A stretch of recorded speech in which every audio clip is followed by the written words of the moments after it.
I'll give you one simple reason why you need to listen to Liz Harrison and me every Wednesday and Thursday night at 11 p.m. Eastern. You never know when I'm going to put my foot in my mouth. Liz, I've had similar situations with you in bed. Wait, what? What? That just came out way wrong. That's The Right War, every Wednesdays and Thursdays at 11 p.m. Eastern, here on Vigilant Liberty Radio.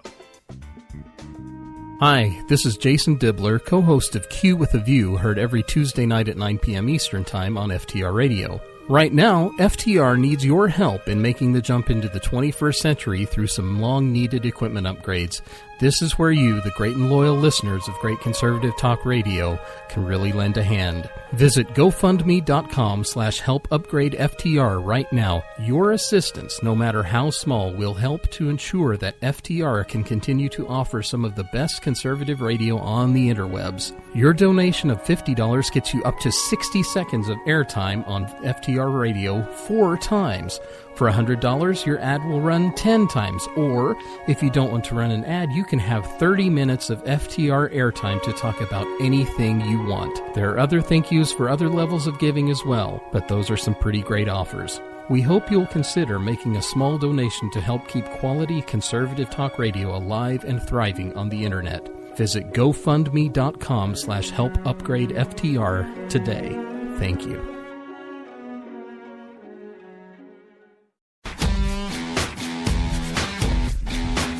My name is Dustin Hoyt from America Our Way, and you can hear me and lots of great other original shows right here on Vigilant Liberty Radio.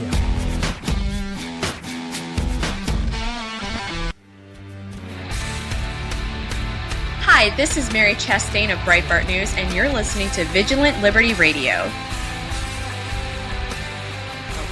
And back here on the Roundtable of Extreme Liberty, here on Vigilant Liberty Radio, I am your special co-host, Taylor Millard. Crystal Schoonveld is here as well, the regular co-host. Hi, Crystal. What? How you doing? Drop it like it's hot, right? I did, actually, just now. Also, Michelle Ray is here. Yeah, I'm muted, but here. And Christine, I apologize for getting Black Eyed Peas stuck in your head. Thank you.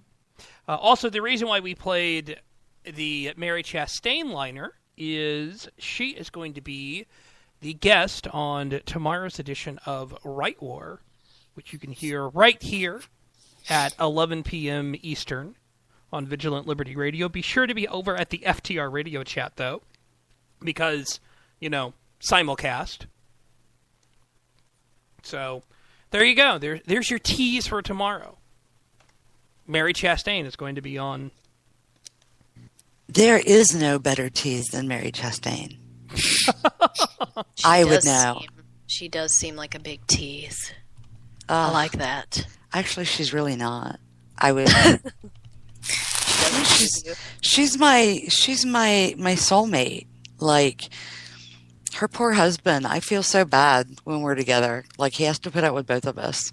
And everything personality-wise that I am not, Mary is. I swear, I've had people who are like, I love you both to death, but I cannot believe you're best friends. Can't believe it. Because we are, like, personality-wise, polar different. But when we're together, I feel so bad for her husband. I mean, he has two very strong, opinionated women with completely polar opposite personalities in his house.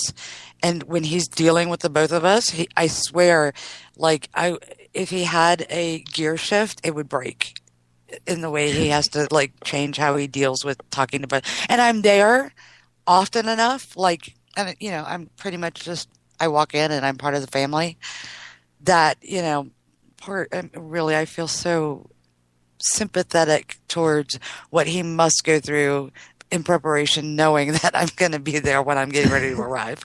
Well, does he at least have a place to hide? Yeah, no, not really. No. Not so much. But, you know, I always I always say, like, he is the best husband ever for Mary because Like, between the two of us, we can kind of keep a handle on her, because she is, if you follow her on Twitter, she's just like that in person. Yes. So, like, when Having there's met her, I sports can on, confirm that. yeah, when there are sports on, you learn to duck quickly, and that she just, she's so passionate about everything she does, that everything is just this, full of energy, nonstop, until she, like, you'll see your tweet. Okay, I'm so tired, I have to pass out, and it's like that. It's either Like, on or off. yeah, Mary's on or off, and God bless her husband, really, for putting up with her and me when we're together at the same time. He's a saint, I swear. But anyway, back to my point. Yeah, there is no better tease than Mary. Like, she is the best wifey ever. All right. Well, there you have it, folks. Who wants to talk about net neutrality? Did you watch the FCC live thing this morning? I could not. Mickey Asleep. Mouse, unfortunately. Well, actually, I probably did better watching Mickey Mouse now that I'm reading up on all this stuff. Yeah, no, actually, I am. This is a unique position. I mean, he's an FCC commissioner, and he is wholeheartedly opposed to the FCC proposals being put out for net neutrality and Title II reclassification, and making a very public stink about why he is so opposed to the secret FCC regulations that are being considered and will be voted on and will change how the internet is handled at all levels, transparency. And he's so vocal about, his opposition to this particular set of rules and the way that it's being passed without transparency, that, it's almost like I'm not into hero worship, but today I was like, thank you, because We're talking Tom Wheeler, right? No, Pai, Tom? how do you say his name? Ajit Pai, I think is. Anyway, Yeah. yeah, and he is like, it's like 70-something, I don't know, 332-page plan of FCC regulations. Yep. And it won't be released.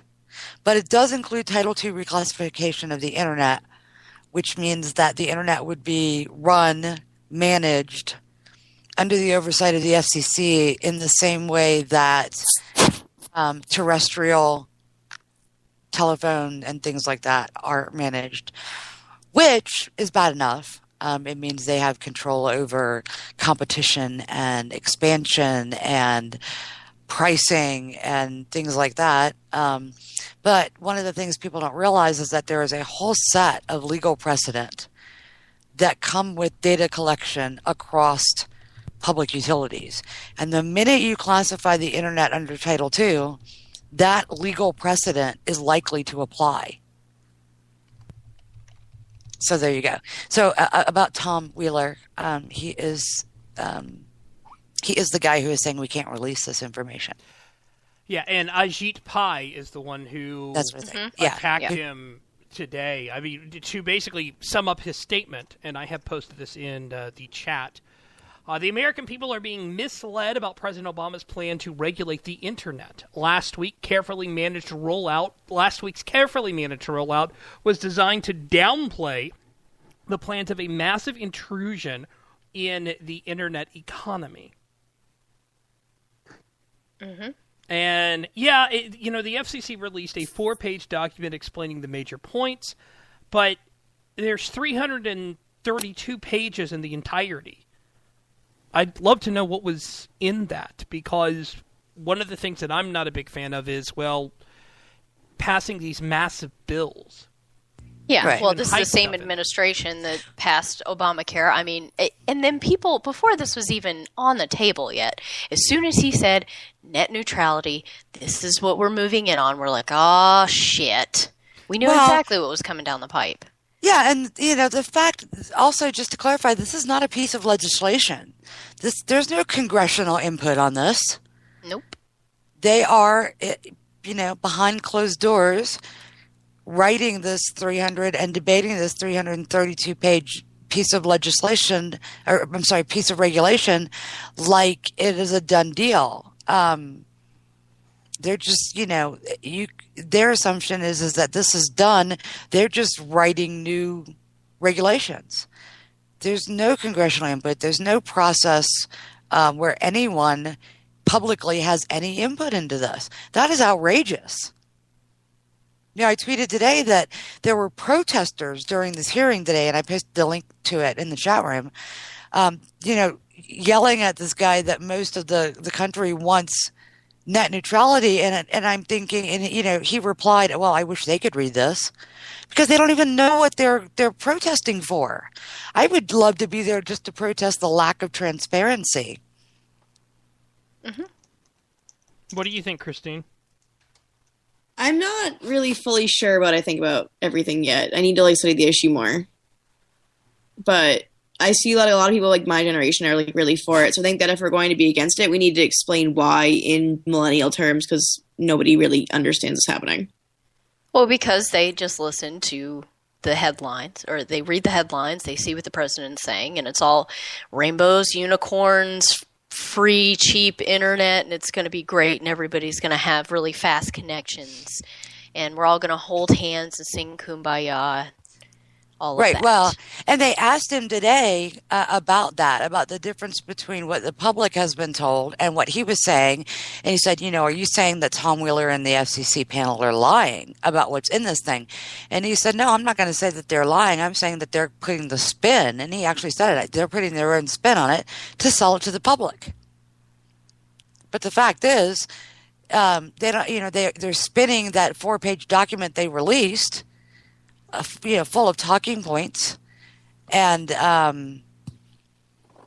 they're not releasing the 79 other pages of things like what they called it internet conduct rules, which regulate how ISPs and how providers and networks can the service, like I think is it Verizon? I'm sorry, I might have this wrong, and I can't remember who it is, and it's in the press conference. But one of these mobile providers offers a free music service, a free streaming service. I can't remember who it is, but it's something music. This kind of deal would put them ahead of competition, and so is against the regulations that are being proposed by the FCC.